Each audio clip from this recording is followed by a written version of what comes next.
Good morning all, welcome back to our channel I study for you. ఈరోజు మనం వచ్చేసి science యొక్క నిర్వచనాలు ఏవైతే ఉన్నాయో డెఫినేషన్స్ అవి ఎలా గుర్తుపెట్టుకోవాలో అవి నేర్చుకుందాం. ఫస్ట్ డెఫినేషన్ వచ్చేసి academic press dictionary of science and technology.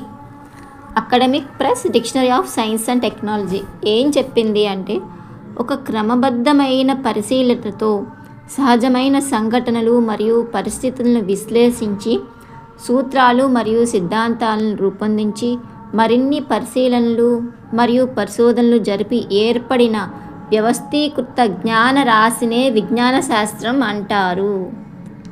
ఇక్కడ ప్రెస్ అనే వర్డ్ని గుర్తుపెట్టుకోవాలి.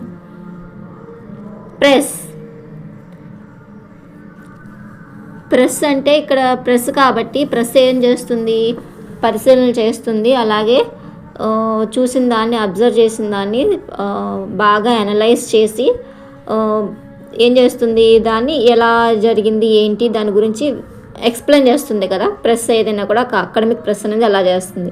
సో మనం అదే ప్యాటర్న్ ఇక్కడ గుర్తుపెట్టుకోవచ్చు. ఇక్కడ కూడా ఏమవుతుందంటే క్రమబద్ధమైన పరిశీలన చేస్తుంది. అలా పరిశీలనతో ఏం చేస్తుంది, అక్కడ జరిగినటువంటి సంఘటనలు ఏవైతే ఉన్నాయో యథార్థాలు వాటిని విశ్లేషించి సూత్రాలు సిద్ధాంతాలను రూపొందిస్తుంది. అంటే థియరీస్ని ఫామ్ చేస్తుంది, ఎలా జరిగాయి ఏంటి అనేసి. దాన్ని ఏమని చెప్తారు, అలా వచ్చిన జ్ఞానాన్ని, దాన్నే అలా చేయగా వచ్చిన దాన్నే విజ్ఞాన శాస్త్రం అంటారు.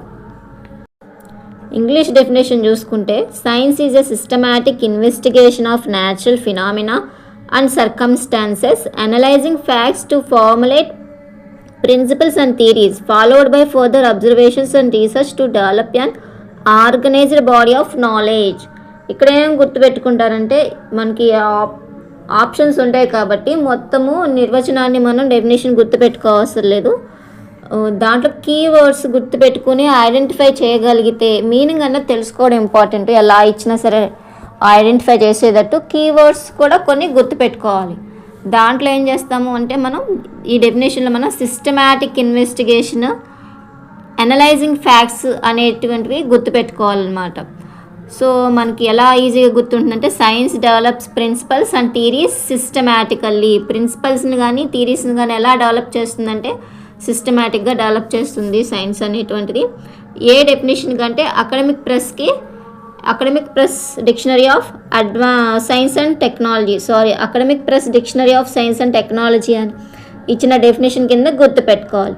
నెక్స్ట్ సెకండ్ వన్ వచ్చేసి అర్హీనియస్ ఇచ్చిన డెఫినేషన్ ఏంటి, ఈయన ఏం చెప్పారు అంటే, విజ్ఞాన శాస్త్రం అనేది ఒక మాపనం. ఇది నిర్దిష్టమైన గణనలు మరియు ఫలితాలను అందిస్తుంది. మాపనం అని చెప్పడం జరిగింది ఈయన. అంటే ఈయన మెయిన్ ఏంటంటే, ఈయన ఒక వస్తువుకి నీటిలో బరువు అన్నది తగ్గుతుంది అని చెప్పడం జరిగింది. దేని చెప్పారైనా ఆయన కనిపెట్టింది ఏంటి, బరువుని గురించి కనిపెట్టారు. అంటే మెజర్మెంట్ అన్నమాట, కొలత వేశాడు కాబట్టి. సో ఈయన ఇచ్చిన డెఫినేషన్ ఎలా గుర్తుపెట్టుకోవచ్చు అంటే, మాపనం, విజ్ఞాన శాస్త్రం అనేది మాపనం. డెఫినేషన్ ఇంగ్లీష్లో చూసుకున్నట్లయితే, science is a measure that provides specific calculations and outcomes. Measurement అన్నది ఇక్కడ మనం గుర్తుపెట్టుకోవాలి. Science is measure that provides specific calculations గుర్తుపెట్టుకోవాలి. క్యాలిక్యులేషన్స్, మెజర్మెంట్స్ ఇవి వస్తే అవి ఎవరిచ్చిన డెఫినేషన్స్ కింద మనం ఐడెంటిఫై చేయాలంటే అర్హీనియస్. థర్డ్ డెఫినేషన్ వచ్చేసి జేమ్స్ ర్యాండీ అంటే జాగ్రత్తల ర్యాండీ అని గుర్తుపెట్టుకోండి. జాగ్రత్తల ర్యాండీ, జాగ్రత్తతో మరియు క్రమశిక్షణతో చేయడం. జాగ్రత్త అంటే కాషన్ కదా, క్రమశిక్షణ డిసిప్లైన్ అంటే ఒక పనిని మనం ఏదైనా కూడా. ఇంగ్లీష్లో డెఫినేషన్ చూడండి, science is the method of acquiring knowledge about the universe with extreme caution, discipline and logic, supported by concrete evidence and improving it with new findings when necessary. ఎలా అంటే మనం చాలా డిసిప్లిన్గా అలాగే జాగ్రత్తగా కూడా మనం సమాచారాన్ని సేకరించాలి. అలాగే మనకి బలమైన ఆధారాలను కూడా మనము సేకరించాలన్నమాట. దానికి ఎవిడెన్స్ సపోర్ట్ చేస్తుందా లేదని ఎవిడెన్స్ కోసం బలమైన ఆధారాలని కోసం వెతకాలి అన్నట్టు ఈయన చెప్పడం జరిగింది. మనం ఇక్కడ గుర్తుపెట్టుకోవాల్సింది కాషను, డిసిప్లైన్. అంటే జాగ్రత్తల జేమ్స్ ర్యాండీ కాబట్టి జాగ్రత్తల ర్యాండీ అని గుర్తుపెట్టుకుంటే మనకి డెఫినేషన్ అనేది ఐడెంటిఫై చేయొచ్చు. నెక్స్ట్ జేమ్స్ బి కొనాంట్ అన్న దాంట్లో CONANT కొనాంట్ కాబట్టి కనెక్షన్ అని గుర్తుపెట్టుకోండి. కొనాంట్ ఇక్కడ ఇంగ్లీష్ డెఫినేషన్ చూస్తే connected concepts. కొనాంట్ for connected concepts. Science is a series of interconnected concepts and conceptual schemes that have grown through experiments and observations and yield results through experimental testing.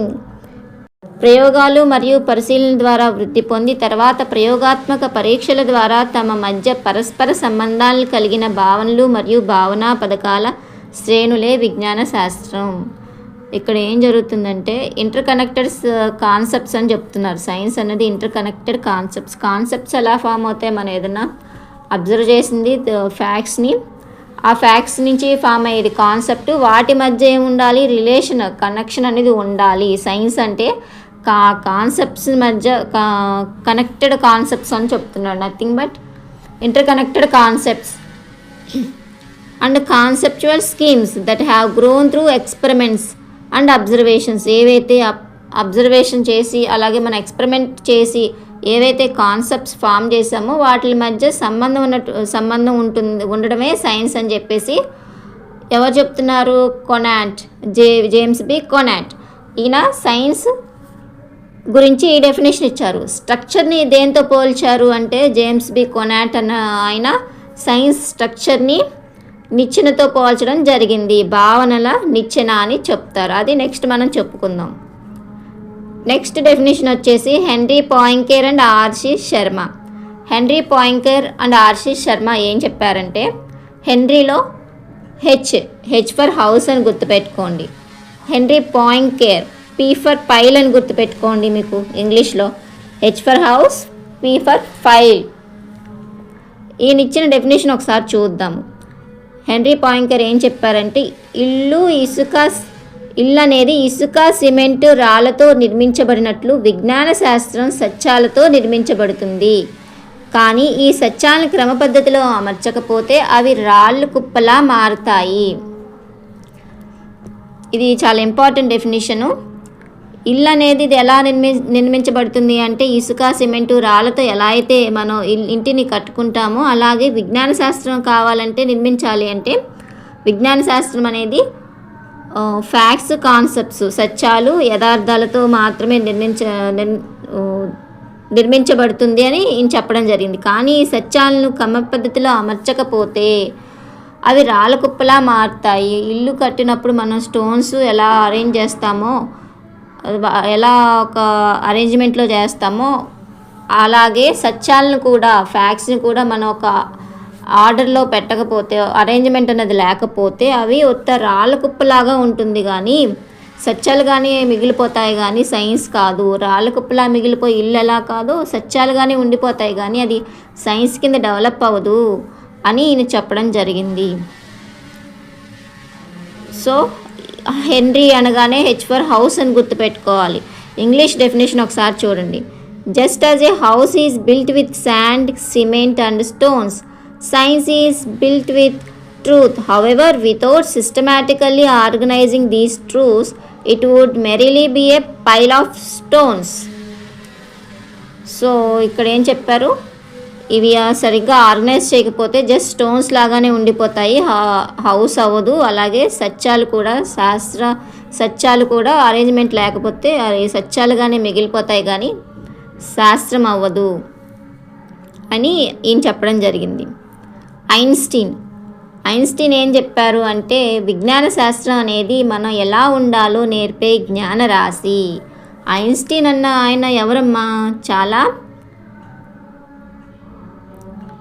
Intelligent అని చెప్తాం అనమాట. ఐన్స్టీన్ని చాలా intelligent అని చెప్తాం. అంటే ఏంటి, చాలా మోర్ నాలెడ్జ్ పర్సన్ అనమాట. నాలెడ్జ్ గుర్తుపెట్టుకోండి. ఆయన ఇంగ్లీష్లో ఇచ్చిన డెఫినేషన్ ఏముందంటే ఇక్కడ science is the body of knowledge that teaches us how to live. So ఆయనకి ఐన్స్టీన్ అంటేనే మనకి నాలెడ్జ్ అని గుర్తొచ్చేస్తుంది, చాలా మోర్ నాలెడ్జబుల్ పర్సన్ అని గుర్తొస్తుంది. కానీ ఆయన అంత నాలెడ్జ్ ఉన్నా కూడా ఆయన చాలా సింపుల్గా ఉంటారనమాట. చాలా సింపుల్గా ఉంటారంటే ఆయనకి ఎలా జీవించాలో తెలుసు, ఎలా బతకాలో, ఎంత సింపుల్గా ఉండాలో ఆయనకి తెలుసు. ఏమాత్రం గర్వం లేకుండా అంత సింపుల్గా ఉంటారు. సో మనం ఎలా గుర్తుపెట్టుకోవచ్చు అంటే ఐన్స్టీన్ చూడగానే ఆయన నాలెడ్జ్ పర్సన్ కాబట్టి దేని గురించి చెప్పారు, ఆయన నాలెడ్జ్ గురించి చెప్పారు. Science is the body of knowledge అని చెప్పారు. That teaches how to live, ఆయనకి ఎలా బతకాలో తెలుసు. సో మనం ఎలా కనెక్ట్ చేసుకుంటామంటే హౌ టు లివ్ అని. Science is the body of knowledge that teaches us how to live. Next definition వచ్చేసి American Association for the Advancement of Science. American Association for the Advancement of Science, AAAS సింపుల్గా షార్ట్కట్లో. దీని abbreviation AAS కాబట్టి దీన్ని ఏమని గుర్తుపెట్టుకుంటాం అంటే first 2 letters ఏఏ అని ఉంది కదా, నేను దాన్ని హైలైట్ చేశాను, ఒకసారి చూడండి. ఏఏ అంటే అనంత అన్వేషణ అని గుర్తుపెట్టుకోండి. తెలుగులోనే బాగుంది గుర్తుపెట్టుకోవడానికి, అనంత అన్వేషణ అని గుర్తుపెట్టుకోండి. ఏం చెప్పింది ఇది? విజ్ఞాన శాస్త్రం అనేది నిరంతర పరిశీలన, అంటే ఆగదు. నిరంతరం అంటే అనంతం అని అనమాట, నిరంతరంగా ఆగదు. ఈ అన్వేషణ అన్నది ఆగదన్నమాట. నిరంతర పరిశీలన, ప్రయోగం, అన్వయం, నిరూపణల ద్వారా మనం మన గురించి, విశ్వం గురించి అవగాహన పెంచుకొని సక్రమంగా సరిదిద్దుకునే ప్రక్రియ. సో ఈ వర్డ్స్లో విజ్ఞాన శాస్త్రం నిరంతర పరిశీలన అనేటువంటి వస్తే గనక అమెరికన్ అసోసియేషన్ అని ఐడెంటిఫై చేయొచ్చు మనం. ఇంగ్లీష్లో చూడండి, science is the process of continuous observation. Continuous అనే వర్డ్ని మనం ఐడెంటిఫై చేయాలి. కంటిన్యూస్ అబ్జర్వేషన్ అనే వర్డ్ని ఇక్కడ మనం అమెరికన్ అసోసియేషన్ అన్న ఇచ్చిన డెఫినేషన్స్కి ఐడెంటిఫై చేయాలి. Science is the process of continuous observation, experimentation, inference and validation to improve our understanding of ourselves and the universe and systematically correcting it as needed. Next definition వచ్చేసి lexicon Webster dictionary. Lexicon Webster, web అంటే ఏంటి? ఇక్కడ మనకి ఈ definition ఎలా గుర్తుపెట్టుకోవాలో చెప్తాను. First web అంటే ఒక సాలిపురుగు కట్టిన గూడు ఉంటుంది కదా, వెబ్, అది సాలిగూడు.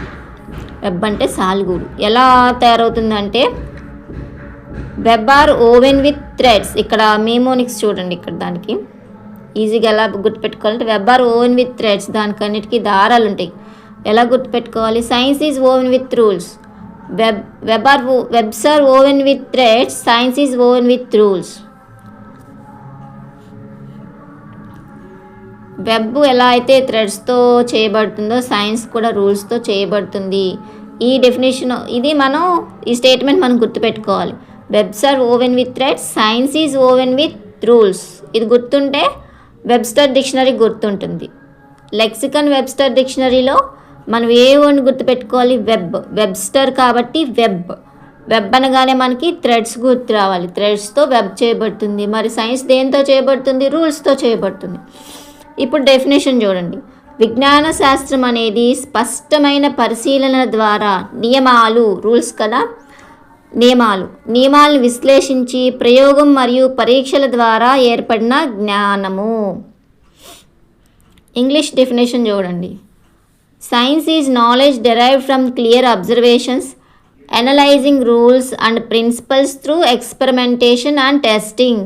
Science is knowledge derived from clear observations ఉండాలి దేనికైనా సరే. అనలైజింగ్ రూల్స్ అండ్ ప్రిన్సిపల్స్, ఏం అనలైజ్ చేస్తుంది? రూల్స్ని, ప్రిన్సిపల్స్ని అనలైజ్ చేస్తుంది through experimentation and testing. Next definition, Oxford advance learner dictionary. దీన్ని ఎలా గుర్తుపెట్టుకుంటాం? Oxford advance learner dictionary. ఆక్స్ఫర్డ్లో ఆక్స్ గుర్తుపెట్టుకోండి, అడ్వాన్స్ లెర్నర్ కూడా ఉందిగా, అందులోంచి లెర్నర్లో లెర్న్ చూడండి. ఆక్స్, ఆక్స్ అంటే ఆవు. అమ్మో ఆక్స్ అంటే ఆవా అని అడగొద్దు, ఆక్స్ అంటే ఆవు, అలా గుర్తుపెట్టుకోండి అంతే. ఆక్స్ఫర్డ్ అడ్వాన్స్, ఆక్స్ ఆవు, లెర్నర్ లెర్న్, ఆక్స్ లెర్న్. ఆవు గురించి ఎలా తెలుసుకుంటాం మనం? ఆవును తెలుసుకోవాలంటే ముందు అది కనిపించాలి మనకి, మనం చూడాలి దాన్ని. ఎలా చూస్తాం? భౌతికంగా చూస్తాం, కనిపిస్తేనే కదా చూస్తాము. ఆక్స్ని మనం చూడాలి, ఆవును చూడాలి. దాన్ని తెలుసుకోవాలంటే దాన్ని పరిశీలించాలి, అది ఎలా ఉంది ఏంటి, కన్ను ఎలా ఉంది, ముక్కు ఎలా ఉంది, దాన్ని పరిశీలించి దాన్ని విశ్లేషించి దాన్ని ఒక నాలెడ్జ్ లాగా మనం దాన్ని గుర్తుపెట్టుకోవాలి. సో ఆవును గురించి నేర్చుకోవాలంటే అలా నేర్చుకోవాలి. అంటే నేర్చుకోవడం అంటే అది కనిపించాలి కదా. ఇక్కడ ఇచ్చిన డెఫినేషన్ చూడండి. భౌతిక ప్రపంచాన్ని, ప్రకృతి నియమాలను, సమాజాన్ని పరిశీలించడం ద్వారా, సత్యాలను విశ్లేషించి పరీక్షించడం ద్వారా ఏర్పడిన వ్యవస్థీకృత జ్ఞానం విజ్ఞాన శాస్త్రం. ఇక్కడ మనం మెయిన్ గుర్తుపెట్టుకోవాల్సిన కీవర్డ్ అంటే భౌతికమైన దానికి ప్రాధాన్యత ఇవ్వాలి, భౌతిక ప్రపంచానికి. ఇంగ్లీష్ డెఫినేషన్ చూడండి ఆక్స్ఫర్డ్ అడ్వాన్స్ లెర్నర్లో. Science is organised knowledge derived from observations, examinations of the physical world, natural laws and society. ఇక్కడ ఏం గుర్తుపెట్టుకోవాలి? ఫిజికల్ వరల్డ్ గుర్తుపెట్టుకోవాలి, న్యాచురల్ లాస్ గుర్తుపెట్టుకోవాలి. దాన్ని మనం ఏం చేస్తాం? అబ్జర్వ్ చేస్తాము, అలాగే ఎగ్జామిన్ చేస్తాము. ఏదైనా సరే కనిపించేదాన్ని అబ్జర్వ్ చేసి ఎగ్జామిన్ చేసిన తర్వాతే కదా మనకి తెలిసేది. ఆవుని గురించి తెలుసుకోవాలన్నా, దేని గురించి తెలుసుకోవాలన్నా మనకి ఎలా తెలుస్తుంది? చూసి మనకి దాని గురించి ఆలోచిస్తేనే తెలుస్తుంది. సో నెక్స్ట్ వచ్చేసి ఏడబ్ల్యూ గ్రీస్. నెక్స్ట్ డెఫినేషన్ వచ్చేసి ఏడబ్ల్యూ గ్రీస్. గ్రీస్ అంటే మీకు గ్రీక్ దేశం తెలుసు కదా, వరల్డ్. గ్రీస్, సోక్రటీస్ గ్రీక్ దేశానికి చెందిన ఆయన సోక్రటీస్. ఆయన శిష్యుడు ప్లేటో గ్రీక్ దేశస్థుడు. అలాగే ఆయన శిష్యుడు అరిస్టాటిల్, ఆయన కూడా గ్రీక్ దేశస్థుడే. అరిస్టాటిల్ వచ్చేసి ప్లేటో కూడా మంచి తత్వవేత్త, అలాగే ఫిలాసఫర్. అలాగే ఆయన శిష్యుడు వచ్చేసి అరిస్టాటిల్, ఆయన కూడా మంచి తత్వవేత్త, అలాగే ఫిలాసఫర్, అలాగే మంచి ఒక సైంటిస్ట్ అన్నమాట. ఆయన ఏమంటారు? Father of biology. అరిస్టాటిల్ ఏమంటారు? Father of biology. ఏ దేశం అయింది? గ్రీక్ దేశం. అంటే అక్కడ బాగా పరిశోధన అనేది బాగా జరిగినది. ప్రాచీన కాలంలో బాగా పరిశోధన బాగా జరిగింది. అలాగే మనకి మెకాలే ఒక మాట అంటాడనమాట.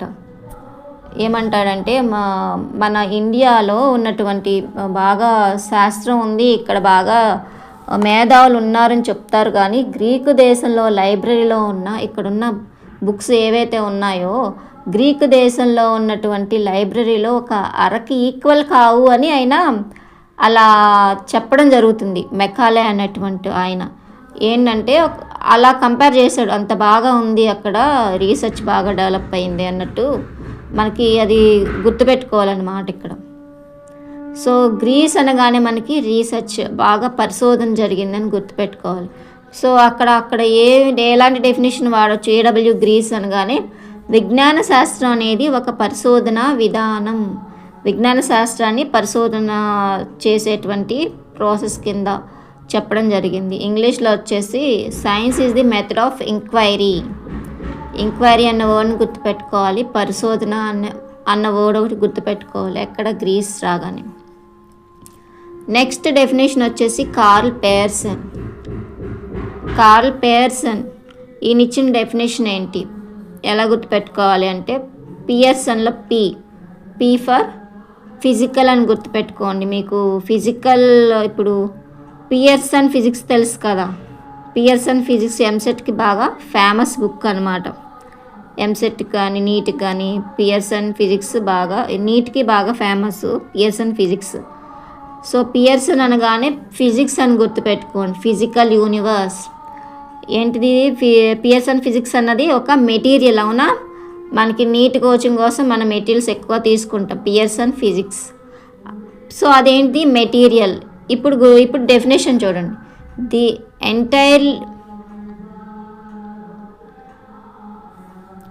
entity of physical universe serves as the raw material for scientific inquiry, including not just its current state but also its past history. విజ్ఞాన శాస్త్ర అన్వేషణకు యావత్ భౌతిక విశ్వం ముడి పదార్థమే. కేవలం ప్రస్తుత విశ్వస్వరూపమే కాకుండా దాని పూర్వ చరిత్ర కూడా దానిలో భాగమే. సో ఇక్కడ మనకు గుర్తుకు రావాల్సింది ఏంటి, ఫిజికల్ యూనివర్స్ అనగానే పియర్సన్ ఫిజికల్ యూనివర్స్ అనగానే భౌతిక విశ్వము, మెటీరియల్, అలాగే మెటీరియల్ ముడి పదార్థము, ఇవి బాగా గుర్తుకు రావాలి. దీన్ని బట్టి మనం ఐడెంటిఫై చేయాలి definition. Next Frederick Fitzpatrick. ఈయన ఏం చెప్పారు అంటే, ప్యాట్రిక్ అనగానే ఆయన నేమ్లో ప్యాట్రిక్ ఉంది కదా, ఒక ప్యాటర్న్ ఇచ్చారు అని గుర్తుపెట్టుకోండి. సైన్స్కి ఒక ప్యాటర్న్ చెప్పారు. ఎలాంటి ప్యాటర్న్ చెప్పారో ఒకసారి చూడండి. ప్యాట్రిక్ సంచితము అన్న వర్డ్ బాగా గుర్తుకుండాలి. విజ్ఞాన శాస్త్రం అన్నది సంచితమైన, అంతులేని. సంచితము అంటే క్యుములేటివ్ అంటాం కదా, క్యుములేటివ్ అన్నీ కలిపినది అని మీనింగ్ ఇక్కడ. విజ్ఞాన శాస్త్రం అనేది సంచితమైన, అంతులేని అనుభవాత్మక పరిశీలనల సమూహం. ఈ పరిశీలనల నుండి భావనలు, సిద్ధాంతాలు రూపొందించబడతాయి. ఇలా ఏర్పడిన భావనలు, సిద్ధాంతాలు తర్వాత అనుభవాత్మక పరిశీలనల వల్ల మార్పు చెందే అవకాశం కలదు. విజ్ఞాన శాస్త్రం జ్ఞానం మరియు జ్ఞానాన్ని సముపార్జించే ప్రక్రియ కలిగి ఉంటుంది. మెయిన్ గుర్తుపెట్టుకోవాల్సింది సంచిత భావనల సమూహం. ఇంగ్లీష్లో చూస్తే డెఫినేషన్ వచ్చి, science is a collection of accumulated and endless empirical observations. From these observations, concepts and theories are formed.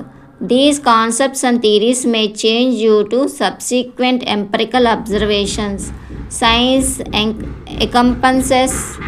encompasses both knowledge and process of acquiring knowledge. ఇక్కడ ఈజీగా గుర్తుపెట్టుకోవాలంటే ఏం గుర్తుపెట్టుకోవాలంటే, ఆయన ఒక ప్యాటర్న్ చెప్పారు. ప్యాట్రిక్ అని ఆయన ఒక ప్యాటర్న్ చెప్పారు. ఆ ప్యాటర్న్ ఎలా గుర్తుపెట్టుకోవాలంటే, ఐడియాస్ అక్యుములేట్, థియరీస్ ఎవాల్వ్. ఏం చెప్పారు మొత్తానికి ఆయన ఇచ్చిన సమ్మరీ ఏంటంటే, ఐడియాస్ అన్నవి, కాన్సెప్ట్స్ అన్నవి అక్యుములేట్ అవుతాయి, థియరీస్ అన్నవి ఎవాల్వ్ అవుతాయి. ఎవాల్వ్ అవ్వడం అంటే మనం అబ్జర్వేషన్ చేసినప్పుడు అవి మార్పు చెందుతూ ఉంటాయి. ఒకసారి సత్యం అనుకున్నది దాంట్లో మార్పు చెందొచ్చు, లేదా పూర్తిగా అసత్యము అని కూడా ప్రూవ్ చేయడం జరగవచ్చు.